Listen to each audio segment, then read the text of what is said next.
And then at the end of the day, you have a choice to make.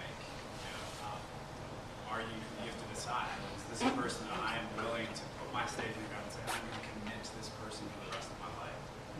I'm going to pledge myself to this person and give myself to them.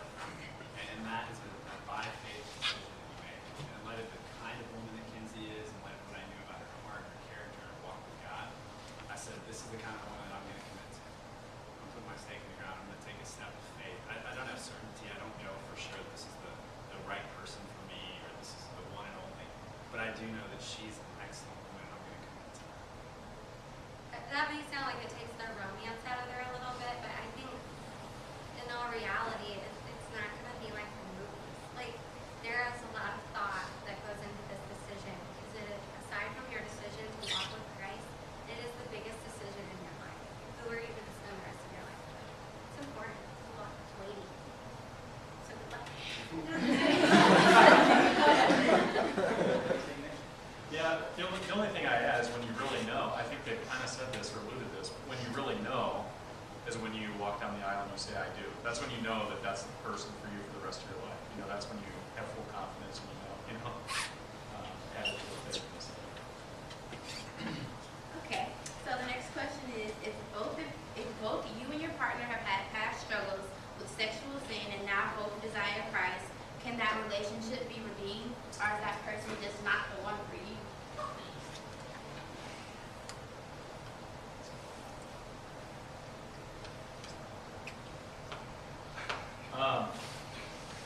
Yeah, like I would say a couple things about this. Like one, yes, it can be redeemed, but no, that might not be the right person for you.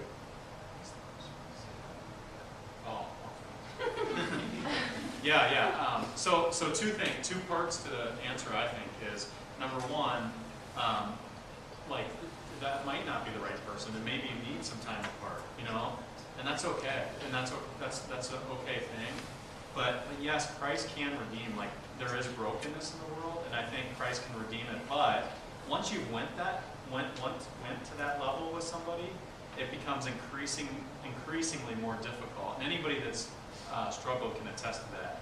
Once you've went to a certain line with somebody, it really is more difficult to draw the line back. And so I think at that point you need some of the things we talked about earlier: good accountability with other people, and you need to come together and talk about it, confess it to one another, and figure out how it's not going to go that way again. So the simple answer is yes, it can be redeemed, but it doesn't mean that it has to be. It might not be the right relationship for you, and it's a place that you could trust God and step away from it for a while, and then come back together. So anyway, so I guess that's a long answer. I just want to add one thing. It's kind of off topic, but sort of. Maybe your past doesn't include struggling with sexual sin. Maybe it includes sexual abuse. For me, that's a huge part of my story. And I just want to say to those of you in the room who have that in your past, I just want to encourage you and affirm you in the fact that that can also be redeemed.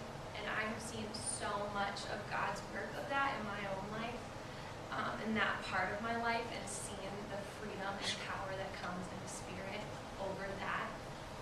And I've seen that in the context of a relationship and being with someone who is seeking after God's heart and gives me the grace and the patience to work through that in the context of a relationship.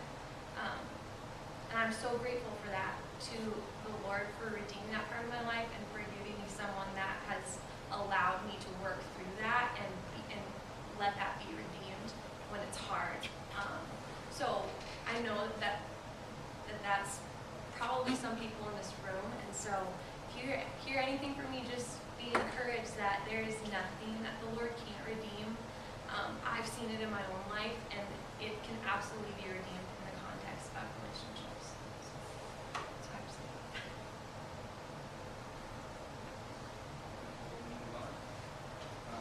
Is it okay to kiss while you're dating, cuddle, hold hands, do other stuff?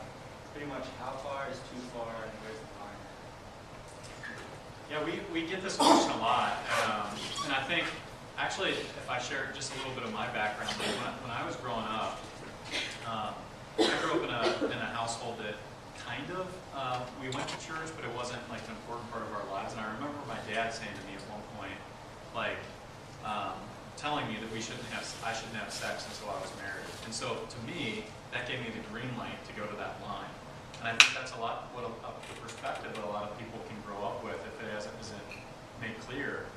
And I remember when I went to college, somebody shared this with me, and I think it's been really, really powerful in my life because I think the Bible doesn't leave us in the dark on this. And so the passage that I think answers this question pretty directly.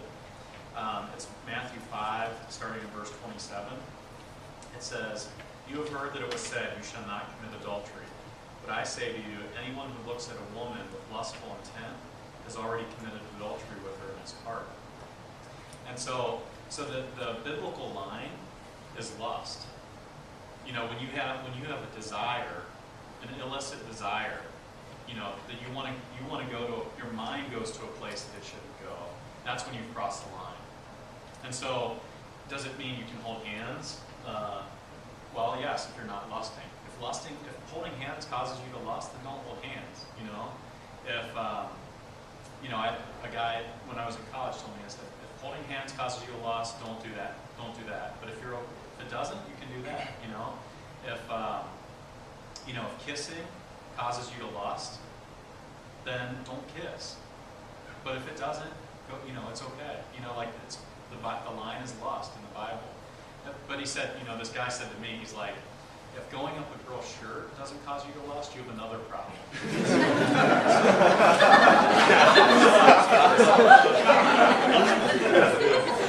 So there are some clear lines,